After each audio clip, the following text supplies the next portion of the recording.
이게 고등어로 좀 설명을 드릴 텐데요.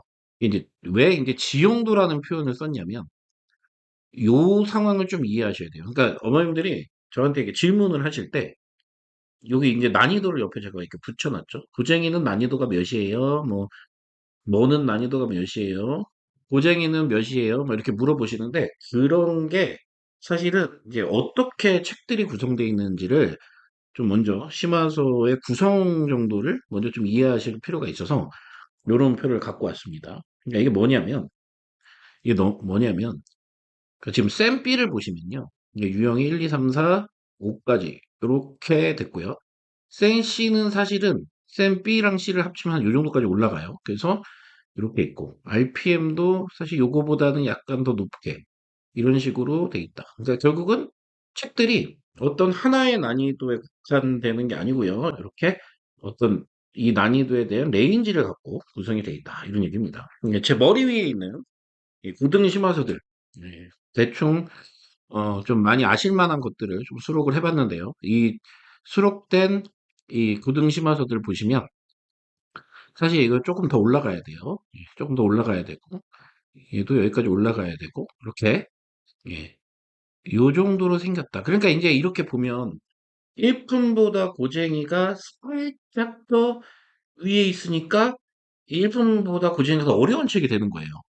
자, 이해되시죠? 그 다음에 고쟁이보다 전체적으로 블랙라벨이 좀 위에 있으니까 고쟁이보다는 블랙라벨이 어려운 책인 거예요.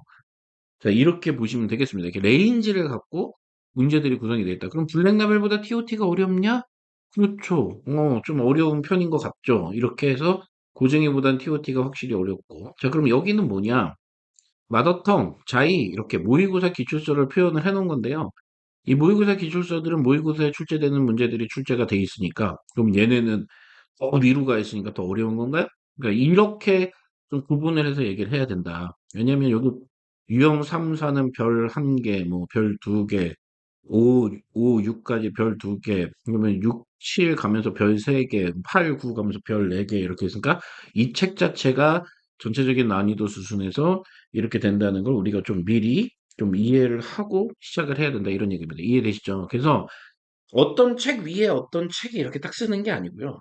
요렇게 겹치는데 묘하게 차이가 나는 이런 구조가 수학 책들의 심화 지형도의 어떤 난이도 순이다 이런 얘기를 우선 처음으로 좀 드리고 이 부분을 좀 정리하시고 들으셔야 좀 이해가 될 거다 이런 얘기를 드립니다. 자, 여기까지는 뭐 아주 우리가 편하게 받아들일 수 있는 내용이죠. 되셨나요? 자, 그랬고요. 근데 그래서 요런 배경 지식을 갖고 저번 주에 했던 얘기를 좀 이어서 질문을 받아보면 자, 보세요. 우선 어떤 교과 과목이에요? 그래서 우리 아이가 공부를 합니다. 야, 공부 좀 하자. 우리 쭈니어야, 공부 좀 하자. 그래서 공부를 합니다. 그래서 자, 초견을 나가요. 그래서 초견을 나가면서 개념서는 뭐 별도로 이렇게 전체적인 레인지에 있다고 생각하시면 되고 초견을 나가서 개념서와 쌤비를 했습니다. 그래서 쌤비를 탄탄히 했는데 뭐 고등 과정이라고 할게요. 너무 유형이 조금 약한 것 같아서 RPM도 같이 했어요. 그래서 요 유형 1, 2, 3, 4, 5를 완성을 해놨습니다. 그럼 이제 여기서부터 이제 심화가 시작되는 거잖아요. 그래서 이제 그 다음부터 어떤 현상이 벌어지냐를 아주 디테일하게 설명을 해드려 볼게요. 자, 이제 유형을 다 했어요. 자, 만약에 여기서 유형을 했는데 유형 자체가 끝까지 완성이 안 된다 이러면 전과정, 전과정의 유형이 불필요할 가능성이 큽니다. 여기서는 어쨌든 이건 완성을 목표로 하는 거니까 완성을 했어요. 그래서 완성이 되면 이 심화가 시작이 되는데 자, 우리가 이제 특히 심화할 때 또 준심화서라고 부르기도 하는 가장 만만하죠. 네, 만만한 일품이 이제 시작이 됩니다. 그러면 실제 일품이 레벨이 3개로 생겼는데 자, 1레벨은 유형의 윗부분이고요. 2레벨이 이제 유형이고 유형이고 심하고 3레벨이 이제 좀 더 어려운 심화 이렇게 팀이 구성이 되어 있어요. 이제 이걸 풉니다. 네, 열심히 풀어요. 그러면 열심히 풀면 대부분의 아이들이 단계별로 올라갈수록 정답률이 떨어지겠죠. 그건 왜 그러냐? 예, 본인이 풀 수 있는 난도가 5까지는 이제 커버가 돼 있으니까 뭐 스텝 1 잘 풀고요. 2는 뭐 쌤B나 RPM만 풀고 왔으면 처음 보는 난이도기 때문에 이제 틀리기 시작할 거고요. 이제 스텝 3 가면 이제 난이도가 7이니까 이건 뭐 별로 답이 없죠. 예, 별로 답이 없죠. 그래서 왕창 틀리고 이런 현상이 벌어진단 말이죠. 그래서 이렇게 제가 좀 예시를 드리는 거예요. 모두 다 이렇게 공부를 하라는 얘기는 아니고. 그래서 1을 풀고 나면 5는 뭐 정답률 한 95%, 뭐 6은 난이도 6은 한 정답률 한 70%, 난이도 7은 정답률 한 20% 이런 현상이 돼요. 네. 이렇게 됐다고 할게요. 그럼 이렇게 되면은 이제 아이 입장에서 상당히 이 책이 어렵고 예, 뭔가 문제가 있다고 생각을 해요. 예. 왜? 안 풀리니까. 안 풀리니까 문제가 있다고 생각을 하는데 여기서의 이제 선택이 중요합니다. 그렇게 문제가 생기면 대부분의 학생들, 특히 여학생들, 예, 혹은 뭐 남학생도 그래요. 요것이 제대로 안 풀리면 결국 문제가 어디 있다라고 판단을 주로 하냐면 여기 있다고 판단을 해요, 문제가. 즉, 1분이 안 풀리는 이유는 내가 기초적인 개념이나 기본이 안 됐기 때문에 여기가 안 풀린다. 이런 생각을 주로 많이 해서 다시 유형설을 들여다보면서 센이랑 알펜 풀었어. 그러니까 풀어. 딴 거 뭐 있지? 해서 또 유형수 한 권을 사서 열심히 풀어요. 네, 요게 어, 이제 되게 비효율적인 공부가 되는 첫 번째 사례. 그래서 이걸 열심히 풀어요. 그리고 다시 1분 수준의 또 다른 책으로 빼요.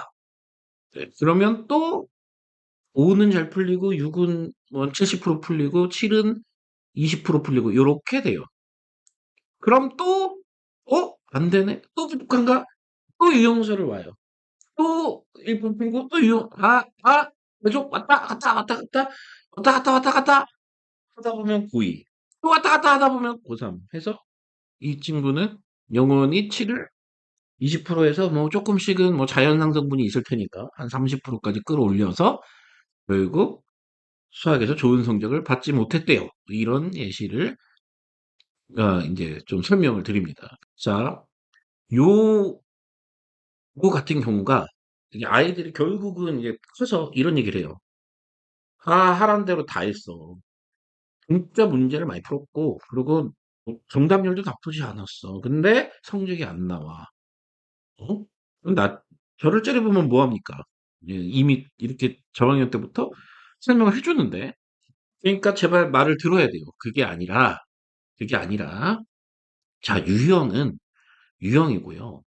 심화는 심하기 때문에, 만약에 여기가 안 풀리면, 내려오는 게 아니라 이 심화 라인에 같은 이 난이도 써 있는 이 난이도도 또한 이것도 이렇게 세분화되는 거 될 수 있는 거긴 하지만 이게 이제 저 설명을 위해서 이렇게 나눈 거예요. 그러니까 난이도 6이 불편하면 예, 난이도 6을 풀어야 돼요. 난이도 6을.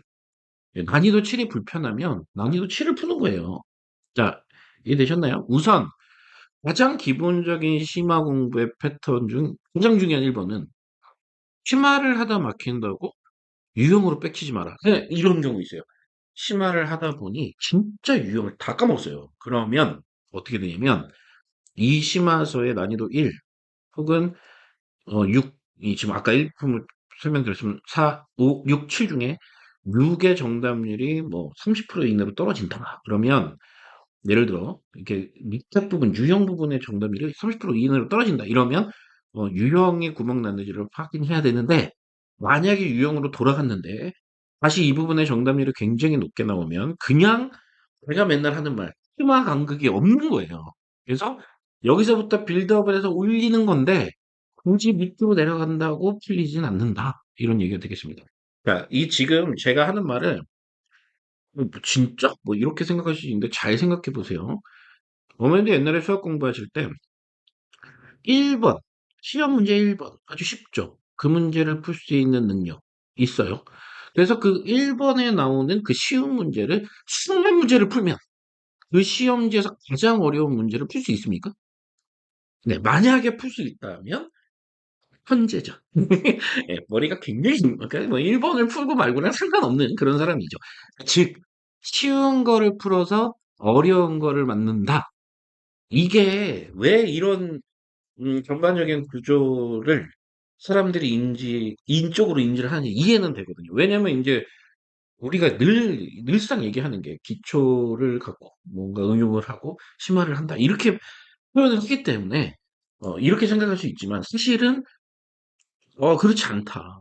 예, 수학은 그래서 어려운 걸 공부해서 어려운 걸 맞춰야지 쉬운 걸 공부해서 어려운 걸 풀 수 있는 능력이 생기는 게 절대 아니다. 예, 이 얘기를 지금 1년째 드리고 있습니다. 네, 1년째. 네. 그러니까 이게 지금 이제 똑같아요. 이게 지금 고등 얘기를 길어서 고등이 좀 더 디테일하게 쪼갤 수 있으니까.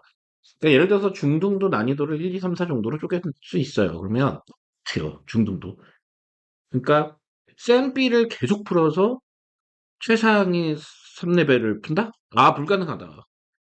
아시죠? 초등은 조금 다른데 초등도 간격이 있는데 크진 않지만 어쨌든 똑같습니다. 그래서 초등은 두 단계로 나누면 돼요. 그냥 유형과 심화로.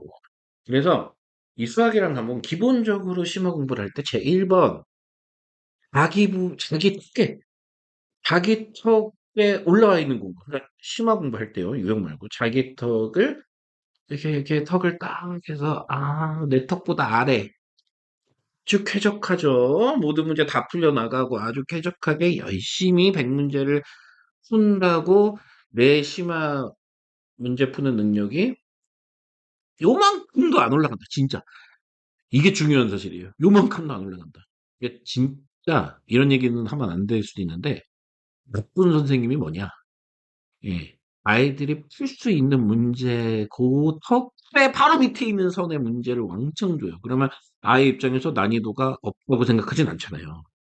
이게 풀리긴 풀리니까. 그래서 그렇게 풀면 결국은 아이는 심화적 성장은 안 된다. 뭐 빨리 푸는 연습이라든가, 예, 뭐 문제의 뭐 이 양적 증가 이런 거는 충분히 좀 성장을 할 수 있으나 우리가 굉장히 이 핵심 이슈로 다루고 있는 심화 능력의 성장은 그렇게 되는 것은 아니다. 이해되셨죠? 어쨌든 그래서 첫 번째 무조건 숙제가 아니라 어려운 거를 끌어서 해결을 해야 된다. 뭐 이런 얘기입니다. 자, 그럼 이제 두 번째 과정을 볼게요. 자, 두 번째 과정을 볼게요. 내가 지금 좀 풀어놨어요, 수학을. 나이스! 어머니, 아버지 감사합니다. 우리 아이들은 근데 본인이 풀었는지 모르지만, 어쨌든, 네.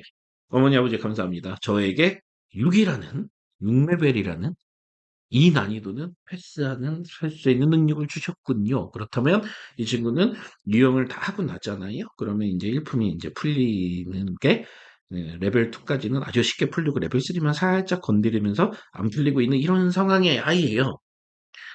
자, 그러면 이랬을 때 이 아이는 문제집을 뭘 풀어야 되냐? 이게 굉장히 중요한 선택이라고요. 이게. 그럼 보세요. 1품 레벨 3를 풀면 이 아이한테 도움될 만한 문제들이 있는 거죠. 그 다음에 블랙라벨의 구덕 부분이 이 아이에게 도움될 수 있는 거죠.